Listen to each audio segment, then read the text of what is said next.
E a gente já num dia, né, Glauco, realmente é bastante conturbado, né, com as denúncias aí de assédio sexual contra o presidente da Caixa, Pedro Guimarães, né, ele já pediu aí a demissão. Ontem mesmo, quando foram divulgados aí os relatos das funcionárias do banco pelo site Metrópolis, e a gente separou aqui algumas falas dessas mulheres, dessa reportagem, né, do site Metrópolis, porque, enfim, como mulher, a gente não pode deixar, né, obviamente, de falar sobre esse tema. E eu já vou falando para as mulheres aí nos chats do Jornal Brasil Atual, aqui pela Rádio Brasil Atual e também pela TVT, que comentem, né, como é que viram também esse episódio aí lamentável, né? Bom, ele já pediu demissão, né? O Pedro Guimarães já pediu demissão da Caixa Econômica Federal, mas é realmente estarrecedor o que a gente leu aqui no site Metrópolis, né, a respeito dos relatos dessas mulheres. E a gente separou aqui alguns desses relatos, né? Enfim, de mulheres, para quem ainda não leu aí a reportagem, enfim, para quem ainda não viu, elas dizem o seguinte, as mulheres, né, que elas se sentiram bastante abusadas pelo Pedro Guimarães em diferentes ocasiões, sempre durante compromissos de trabalho. O site Metrópolis revela aqui que a iniciativa dessas mulheres levou à abertura de uma investigação que está em andamento sob sigilo no Ministério Público Federal. Tem vários testemunhos, né, sempre relacionados a viagens realizadas por Pedro Guimarães, como parte do programa Caixa Mais Brasil, e tem coisas, assim, realmente terríveis, né? Elas dizem o seguinte, eu vou citar aqui alguns, pelo menos, é comum, Pedro Guimarães, né, é comum ele pegar na cintura, pegar no pescoço, ele já tentou várias vezes avançar o sinal comigo, é uma pessoa que não sabe escutar não, quando escuta vira a cara e passa a ignorar. Enfim, ainda falando aqui, outras mulheres, né, tem um padrão, mulher bonita é sempre escolhida para viajar, ele convida para as viagens mulheres que acha interessantes, né? Ainda durante essas viagens, estou lendo aqui a reportagem do Metrópolis, que trouxe esse escândalo, né, à tona, durante as viagens, durante as viagens para as funcionárias irem, tem convites, né, para elas irem à piscina ou à sauna na companhia do presidente do banco nos horários de folga na agenda. E uma delas diz o seguinte, ele me chamou para ir à sauna com ele, perguntou, você gosta de sauna? Aí ela disse, presidente, eu não gosto. Olha que situação, hein? E uma outra pessoa, né, que é ligada ao presidente, né, da Caixa Econômica Federal, diz o seguinte, e se o presidente quiser transar com você? Olha só, hein? E na piscina lá, enfim, no hotel, uma fala assim, o presidente, né, falando que o presidente parecia um boto se exibindo, era uma espécie de dança do acasalamento, né?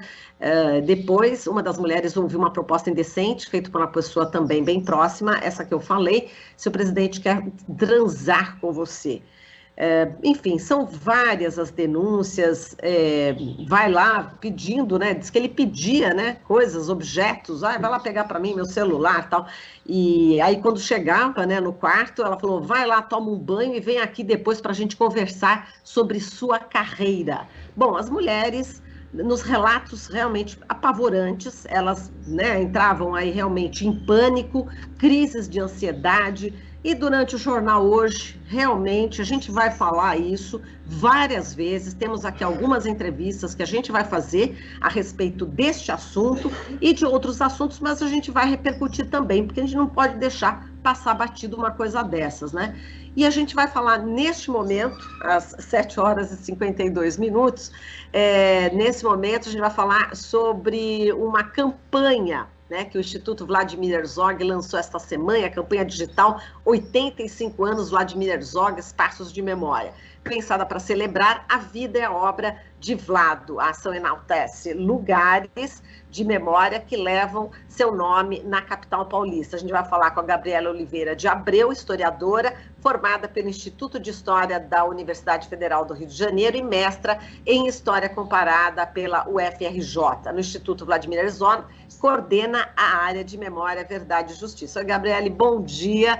Olha, desculpa o atraso, problemas aqui na região toda em relação à internet, e a gente teve aqui o auxílio muito querido do nosso querido Luiz, aqui, nosso técnico, sempre especialista, né, nessa área, e conseguiu aí fazer essa conexão.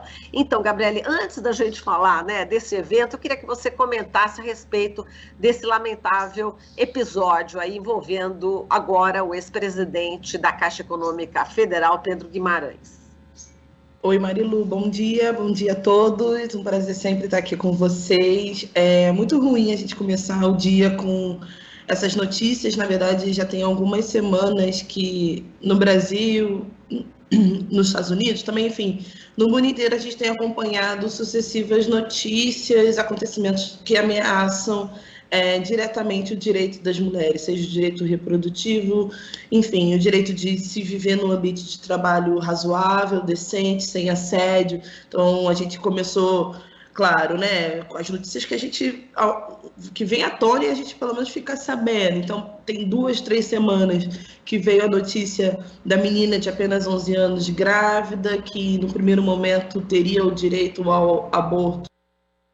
Depois houve a decisão nos Estados Unidos de suspender o direito ao aborto.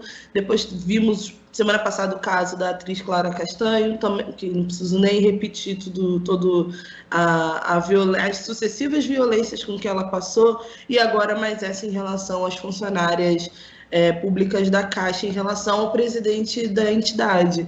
É lamentável, é muito pouco para se formular a respeito disso, é muito lamentável o terror que é ser mulher e viver num país como o Brasil. Tá frequentemente vulnerável a violências das mais diversas, né? É aterrorizante, assim. Agora, vamos lá, Gabriele, vamos falar aqui do nossa pauta, né, contigo, dessa campanha digital 85 anos, Vladimir Herzog, Espaços de Memória. Queria que você falasse um pouco sobre espaço de memória, né? O que caracteriza um local como um espaço de memória, inicialmente, Gabriele? Então, Marilu, acho que de forma geral, né, todo espaço é um espaço de memória, já que os locais, os lugares, de forma geral, sempre guardam consigo a sua própria história, a sua própria historicidade, estão sempre se relacionando com o tempo e com o espaço. Mas a gente consegue identificar aqueles espaços, aqueles lugares que conseguem ativar de uma maneira diferente as nossas memórias individuais e coletivas. E eu acho que esse é o principal papel de um espaço de memória, de um lugar de memória. E aí, geralmente, esses espaços foram em palco de episódios importantes na história do país, ou um lugar também acaba se tornando um espaço de memória quando ele é batizado com o nome de uma determinada figura de relevo, como é o caso dos lugares com o nome do Vlado e de vários outros personagens que só engrandecem a nossa história. Mas vale lembrar também que tem outros espaços, que são sim espaços de memória, mas que carregam consigo nomes de perpetradores, de violadores de direitos humanos, de, enfim, líderes de regimes autoritários. Aqui no Brasil, ainda que a gente tenha diversos espaços de memória que homenageiem pessoas em defesa da democracia, dos direitos humanos, de uma cultura de paz, como foi o Vladimir Herzog, a gente ainda tem diversos espaços nas nossas cidades que carregam o nome de torturadores, de perpetradores, de violadores de direitos humanos. Agora, Gabriela, o país nosso, né, o Brasil, é um país sem memória? A gente sempre está falando isso, né? No que isso implica, hein, Gabriele? Eu acho que essa questão, o Brasil é sim um país sem memória, infelizmente, e a gente não pode deixar de dizer que isso é fruto de um projeto político, né, que consegue manter a população, ou pelo menos uma parte da população, muito apartada das discussões do país, principalmente as discussões políticas. A gente sabe que quando a gente conhece a nossa própria história, quando a gente conhece a nossa própria memória, a gente consegue desenvolver uma reflexão crítica a respeito dos problemas do país, a gente consegue compreender a importância de lutar pelos nossos direitos. Então, nós somos sim um país sem memória, mas isso não é algo simplesmente dado. Eu acho que isso é fruto de um projeto político para manter determinados setores da sociedade brasileira de olhos fechados, de olhos vedados, frente a diversos problemas. Agora, falando especificamente no caso Herzog, né? Qual que é a importância de espaços que mantêm viva a memória do Vlado, Gabriele? Bom, os lugares de memória são aqueles lugares que conectam a gente que vive em 2022, que vive no presente, com acontecimentos do passado. E o Vlado, ele foi uma figura que se dedicou integralmente à defesa da democracia, da liberdade de expressão, de uma cultura de paz. Então, os lugares de memória que carregam o nome do Vlado é uma forma também de mantê-lo vivo, manter o próprio Vlado e o seu legado, a sua história, as suas contribuições vivas e inspirando, continuando a inspirar as gerações futuras. Isso é importantíssimo.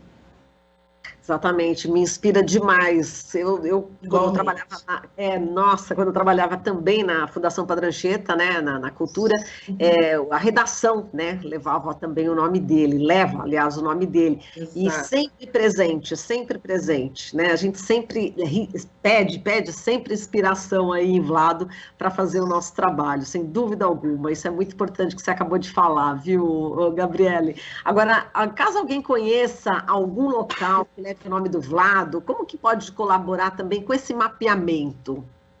Então, é só entrar na nossa conta no Instagram, nosso perfil no Instagram, Vladimir Herzog, entra lá naquela parte inicial, na bio, tem um link, é só clicar que lá estão as informações para vocês contribuírem com a gente nesse grande mapeamento. E aí, no caso desse mapeamento mais amplo, a gente não está se restringindo à cidade de São Paulo, ao país inteiro. A gente já recebeu diversos espaços centro-acadêmicos, escolas, praças, ruas, sindicatos, auditórios que carregam o nome do Vlado. A gente quer fazer esse grande mapeamento, para a gente é muito importante.